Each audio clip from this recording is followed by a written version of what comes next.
J Drone here. What's going on, guys? Y'all remember this? It runs off of a 2-cell battery. We're gonna run it off of an 11.1. Hopefully you can see that because of one of you guys. The channel's name is Drone Ready. Drone Ready said, hey, I run mine on 3S. I'm like, yo, make a video. He did it, so we're gonna try it. So if this fizzes, it's Drone's Ready fault. If it don't fizz and it flies great like he says it does, and like the video showed yesterday it does, then awesome. Now you know you can run 3S on it. He did go over the ESCs, what ESCs are in there. I think he might have said 30 amp. You can check out his video. I will link down below his channel. Check out some of his videos. And just to show you what I've done here, I've not altered the connection. He did alter the connection, which is smart. That's going to be your best way for delivery of power, but instead I've just jumped the connection and I got it running to a balanced lead. That's how we're going to plug in, and these wires are a little bit smaller than those wires and those wires, so we might not get max voltage or max current, but we still will be running off of 3S. In his video it did seem to be a little bit jittery running on the 3S, but he did a couple punch outs and it didn't seem like anything was wrong. We are using the stock controller. We could have used the jumper.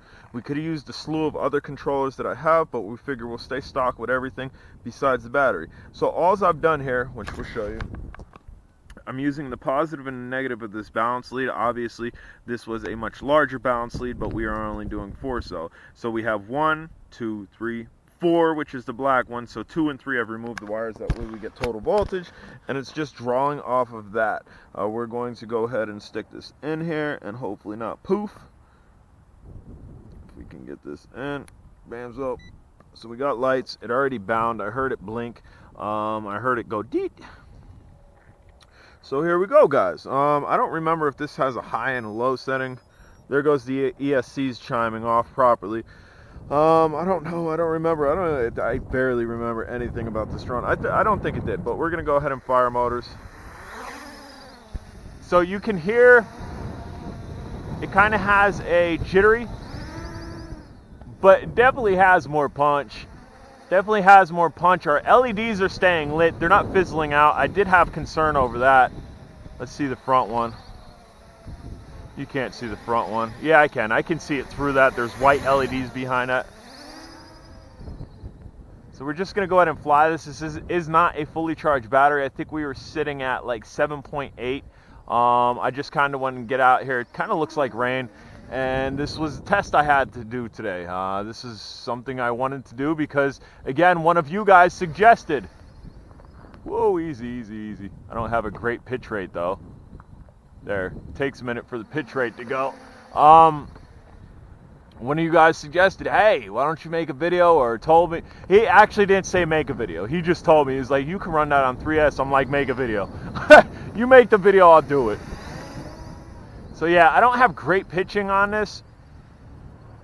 I think that was an initial concern with a lot of people, that the pitching took a little while. Come on now.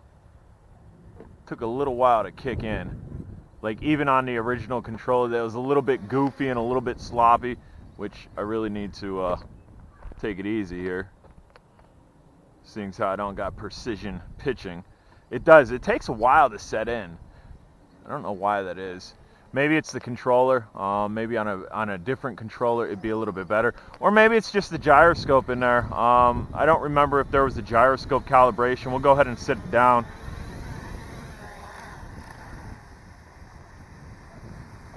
I don't remember, maybe down and out. We'll shut it down as well. So we'll try, hear all types of noise. I guess it's just kids riding down the street. My one dog is out and I could hear him barking as well. We'll try down and to the left. Down and to the left does not calibrate the gyroscope. Down and to the right does not calibrate it. Ins does not calibrate it. Up and to the right does not calibrate it. Up and to the left does not calibrate it. Outs, ins. So I don't think there's a way to calibrate this gyroscope besides just having it on a level playing field, which maybe that was the issue, maybe we didn't. So it's not getting forward pitch, so let's go ahead and adjust. Let's adjust our forward pitch. Okay, let's try this again. And now it's not taking off. Why is it not taking off? Ins, outs. Will it not take off with that adjusted? Or did we cook it?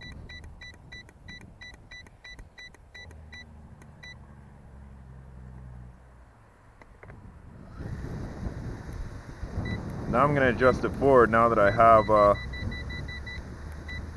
I'm at 60% forward. So now it's definitely pitching forward.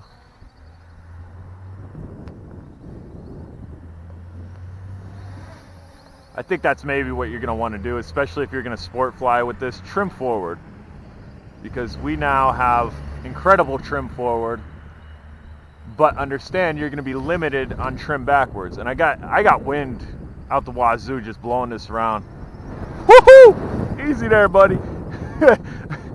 Yeah, with that trim forward, you get going. You absolutely get going. And again, it still takes a minute to do it, but once you get going, you get going. And now I'm flying with the wind, and I'm turning around, and that was much better. Much better with that trim forward. But again, like I tried to backpedal, I have next to no back trim because we're trimmed forward so much. So right now I'm holding back and it's going forward, so I need to physically bring it this way. So be aware of that. This would be better in an FPV flight to trim it forward like that, because then you don't have to worry about backpedaling. You're really not going to backpedal. I mean, you can see I'll bring it over here and try to do a rocking horse if possible, which probably ain't going to be easily done because of this wind. So here's a rocking horse. You can see we have considerable forward pitch, and I'm sorry I can't get that right in front of my face. Hopefully you were able to see it. It's liable to snow or rain or do something out here. But as you can see, we're burning around on it. All LEDs are staying lit. This thing running on 3S is definitely capable. He noted that the motors weren't even getting warm. In my environment here, it's cold out here, so I don't foresee the motors getting warm at all. In a warmer climate, maybe it'd get a little bit warm. I don't know. But I think we're just going to continue to fly this until we get some blinkage.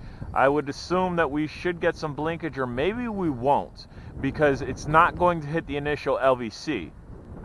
Which that's something to think about. I don't think we will get an LVC warning, so I'm actually going to drop this right here. We'll do one more punch up. 3, 2, 1. And we just bring it on back. Yeah, that trim forward is definitely essential, but you really need to realize that you don't have any back trim then. You don't have any back pitching, I should say, hardly. You have a little bit. But flying with wind, that might, like I'm holding back now and it's slowly coming back, that might offer problems. Here we go. We'll do a rocking horse right here. So with it trimmed forward, that's your rocking horse. Just showing you the pitch rates. But we're going to go ahead and set this down. So it's just a trial here, setting down and out. Should shut the motors off. Is not shutting the motors off, and I think that's because of this trim. So let's go ahead and bring this back down to 50%. That is it. So you're not going to be able to take off if you trim forward. So fire your motors, trim forward, land it, adjust your trim back to 50%, and then shut it off. Otherwise, it won't even shut off. So that was a good test. Let me go ahead and, yeah, motors are just a little bit warm. They're not hot. They're just slightly warm, and I might be able to feel that a lot better than other people will because it's cold out here. So any type of heat coming off of this, my hands are probably feeling. And then to disconnect this, all I'm going to do is go back to this balance lead and disconnect. This likely would have had a lot more power if we just swapped the connection here like Drone Ready did, which, as you can see, I definitely did not. Again, I just rammed some wires in there, taped it up, and then have this crude balance female there that we plugged into here. And just to show you what we are using, we'll go ahead and slide this forward, is 11.1. It's definitely a 3-cell. It's actually a Bang Toys X16 battery. Great batteries. That's what I ran on my modded X16. It's a good battery. So this was a success. If you guys haven't subscribed, please do.